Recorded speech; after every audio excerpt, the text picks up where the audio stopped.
things that are identified as monstrous often are what allow us to point to something and marginalize it, right? To persecute it. So historically and culturally, one group of people will point to another group of people and say they're terrible, they're awful. It's a racial group, it's an ethnic group, and call them monsters, right? They're not like us. They're not normal. And that depiction, that label, which we're all very familiar with, things that we don't recognize, we don't like, it's different, therefore scary, you can then justify bias and discrimination. And this is just one thing that can happen by thinking about, what gets called a monster and who's calling it that and why.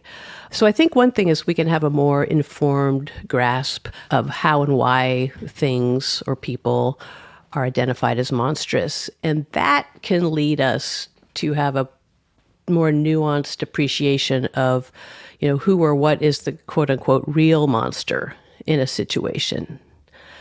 Like, for example, the famous novel by Mary Shelley, Frankenstein, right? Dr. Frankenstein creates a creature, he animates a creature, and the creature is often understood as the monster, right? He's big, he's out of control, he's violent. But the novel itself will show you that the quote-unquote real monster is Dr. Frankenstein himself, who created this creature and then, neglected it. Its psychological response to neglect is to become, violent and to not ever fit in.